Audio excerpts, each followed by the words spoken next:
Hello everybody and welcome back to the channel. It is ICR Daredevil and we are doing another episode in our TNA series in TEW 2020. What might be the final week of this series being in this game. Again, it's going to depend on what day of the week. I probably could have looked before this episode to see what day of the week June 1st, 2015 was. But if it ends up where June 1st, 2015 is a Friday, Saturday, or Sunday, then we will have to do our next Impact in this game. But if it's Monday through Thursday, then we will be able to do our next Impact in the new game. So that'll be fun. But we are going to dive into things. Recording this after the last one where I'm still kind of struggling with some stuff, but I wanted to make sure I got these done. So we're going to dive into things in front of 7,154 people at the Sullivan Arena in Alaska. That's right, we're running Alaska for some reason. We open up with Jay Lethal in the ring, our X Division champion. And he said, he's still not speaking at all. Truth Martini is speaking for him this week. And Truth issues an open challenge to anyone here in Impact, or in TNA that isn't Jeff Hardy. And he says that Jay Lethal is even, that he's even so confident that his client can win, that he is putting the X Division Championship on the line. And it ends up being none other than Eric Young to answer the challenge. And in a 70 rated matchup, really good stuff there. We see Jay Lethal defeat Eric Young in 14:48 by pinfall at the Lethal Combination, making defense number 7 of the X Division Championship. 70 rating for the match. Jeff Hardy came out and was watching from the stage, so advanced the storyline with Jay Lethal and Jeff Hardy. Eric Young tried to put up as best of a fight as he could, but was not able to get the job done against Lethal here tonight. Just saying, you might be wanting to keep an eye out for Eric Young in this save heading forward. You might be seeing him starting to get a bit, get some places. But 49 in-ring performance for him here isn't terrible, but Lethal just so good right now as the X Division champion. And we'll have to see what ends up happening from here. We have Roderick Strong backstage. 65 rated segment. Not worried about the loss of heat. But he stands there and he says, you know what? I've been hearing it week after week from Christopher Daniels. When are you going to finally accept the challenge? When are you going to finally accept the challenge? Blah, blah, blah, blah, blah. You want to fight, Daniels? You want to face the Messiah of the Backbreaker? Fine. I just got done talking to Daredevil. And that match has become official for Slammiversary. So there you go. Slammiversary 1-on-1. It will be Roderick Strong and Christopher Daniels in what should be a hell of a contest at that show. Then we have tag team action, non-title tag team action, as our Knockouts tag team champions Cheerleader Melissa and Kana get a victory over Taryn Terrell and Brooke Tessmacher in 10:35 when Kana pinned Taryn Terrell with a Billiken. Taryn was the weak link. She has just fallen off the radar at this point when it comes to in-ring performances. She is managing the Von Erichs, I believe. I either have her managing the Von Erichs or the Bravado brothers, but I can't remember which one she's managing. Just get her some TV time. But yeah, her in-ring performance is just not good. Is what it is. But we kind of threw these two together because, there's two women who have been more managers than in-ring competitors recently, but they've, they were two people who I could use to put over our tag champs. Still trying to get Kana. Kana's still undefeated. I'm still trying to get her to recognizable status. I think she's like 1 or 2 wins away from it basically at this point, but nevertheless, Kana and Melissa get the victory. And, right now we don't really have any tag teams lining up to challenge Melissa and Kana for the tag titles. They beat the Shirais to win the titles. I don't remember if they did the rematch or not between those two teams. I think we did. They beat Candice and Evie at Sacrifice.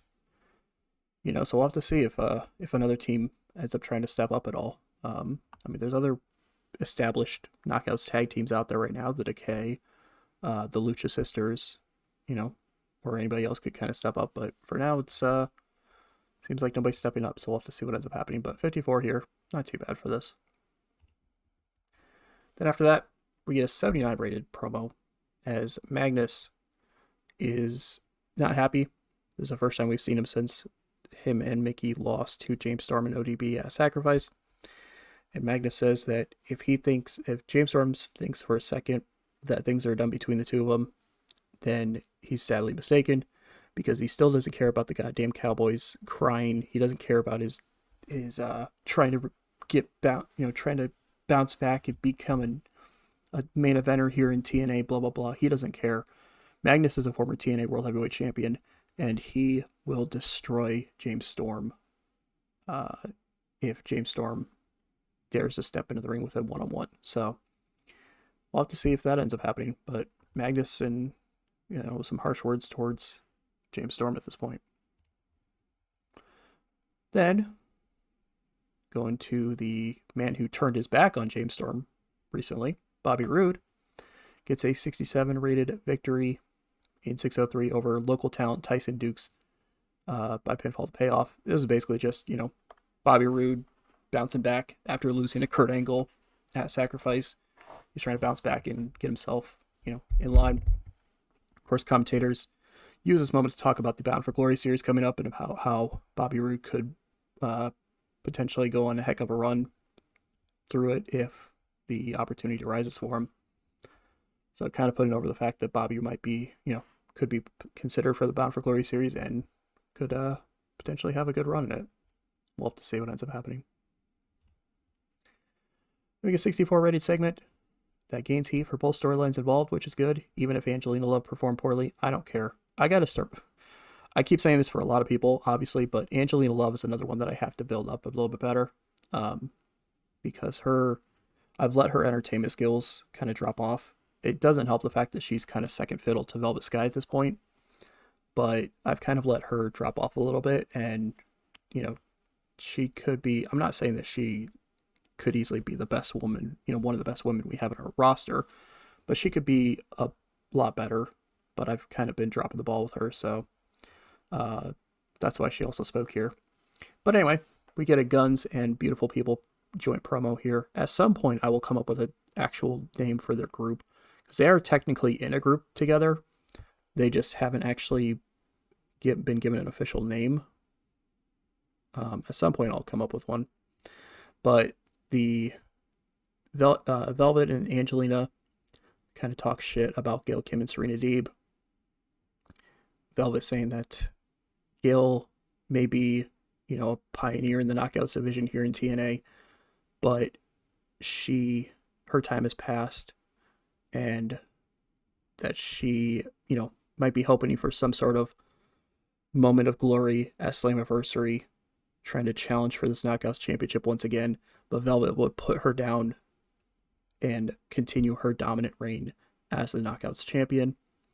And Angelina Love just kind of saying, if Serena Deeb wants to try to get involved, she will make sure that Serena isn't able to, try to screw Velvet out of her title, because Velvet is going to be the Knockouts champion forever, all that kind of stuff.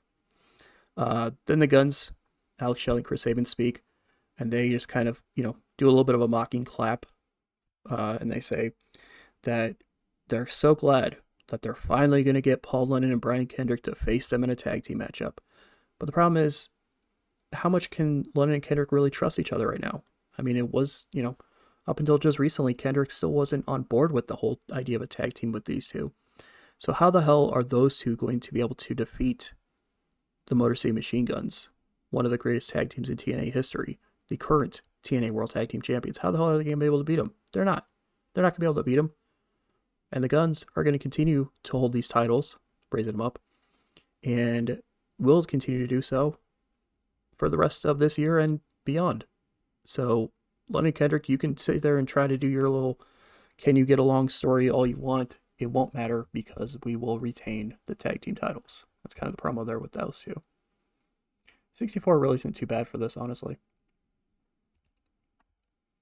Then we get Samoa Joe squashing a member of the Narrative, Caleb Conley, in 509 by pinfall to Muscle Buster. Got a 58 rating. Yeah, this was literally just Joe is pissed off and went out and attacked and just tossed Conley around from pillar to post. I don't know why it only got. I mean, I guess it only got 58 because of how short the match was. But yeah, this is basically just Joe. You know, Joe's not happy about the fact that he didn't win a sacrifice, and he is pissed and letting out aggression on people, and then immediately walking off. So we'll have to see what ends up happening with Samoa Joe heading forward. But there you go, Joe, former TNA World Champion, who did pretty much dominate the Bound for Glory series last year. So as of right now, he could end up in that again. And could anybody stop Joe in the Bound for Glory series again? We'll have to see. Then we get a 55 rated promo where it's basically just the former tag champs, the Briscoes, kind of talking about how, you know, they want to rematch with the Guns at some point, but they know they can't get it at Slammiversary.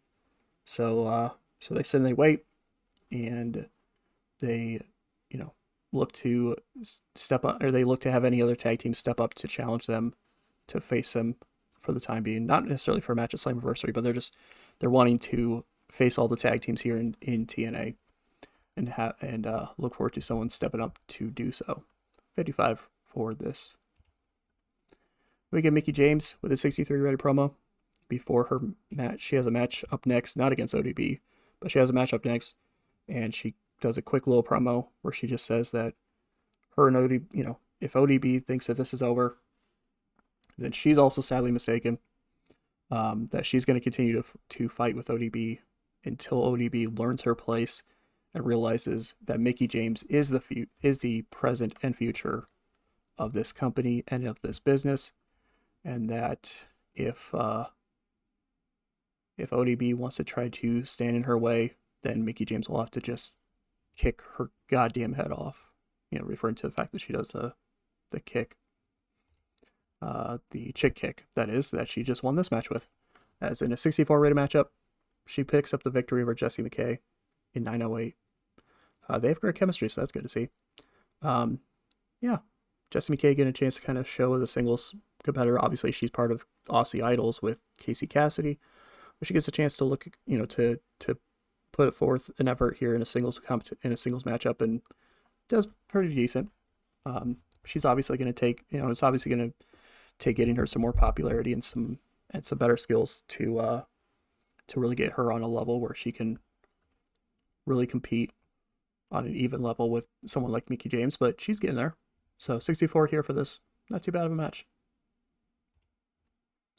Then we get a 68 rated promo because it gets announced that tonight's main event is going to feature the number one contender for the TNA World Heavyweight Championship, AJ Styles, going one-on-one with the man you see right here in front of you, Eddie Kingston. And kind of building up to, you know, kind of a bit of a hype up for Styles and Benjamin at Slammiversary. So Kingston, you know, stands here and he says, you know, that everybody's already saying that Styles is going to win, but Eddie Kingston's a fighter. He doesn't care about, you know, he doesn't care about what the haters have to say. He doesn't care about what any of those idiots have to say, because he's a fighter. He goes out there and he punches better than anyone else. He goes out there and he strikes better than everyone else. He goes out there and he does what he does better than anyone else. And he says that if AJ Styles thinks that he can just walk over him and walk his way to Slammiversary and then get that world title, he's going to be sadly mistaken, because Eddie Kingston is going to beat the hell out of AJ Styles here tonight and give him maybe even a taste of what's to come when Shelton Benjamin defeats him at Slammiversary. 68 promo, lost heat, but that's fine. So yeah, Eddie Kingston getting a little bit of a promo time here, getting hyped up for this, at least in our company, first time matchup with AJ Styles in a singles competition. 70 rating here as Abyss defeats Ross Von Erich in 610 by pinfall the Black Hole Slam. You know, pretty decisive, kind of similar to the Joe and Bobby Roode matches tonight. Just a pretty decisive victory. Yeah. It's more important what happens afterwards, though, Because afterwards, Cabana runs down and starts brawling with Abyss. Security immediately try to show up to try to separate the two, but yeah, these two are brawling with each other as the commentators reveal that Daredevil has told them that also officially for Slammiversary in 5 weeks' time, it will be Colt Cabana and Abyss one-on-one in a unnamed stipulation type matchup. They haven't revealed what kind of stipulation it'll be yet, but it is going to be a one-on-one matchup. I do plan on doing this as a stipulation match. I haven't decided. There's a couple different stipulations I'm still kind of going back and forth in my head about what we're going to do with it, so that's why I have it as an unnamed one yet, but it will be officially Colt Cabana and Abyss 1-1 at Slammiversary, and what should be a really good match there. And then our main event gets an 81 rating. One of our best matches, actually. That just, I think that might have taken over like 6th or 7th on the top 10 list. As AJ Styles defeats Eddie Kingston 14-17 by pinfall the Spiral Tap. 79 from Styles, 65 from Kingston. Really good match, honestly. But Styles gets the victory. And despite Eddie Kingston's best efforts, Styles does get the victory, continuing to look good ahead of the match in a month's time at Slammiversary.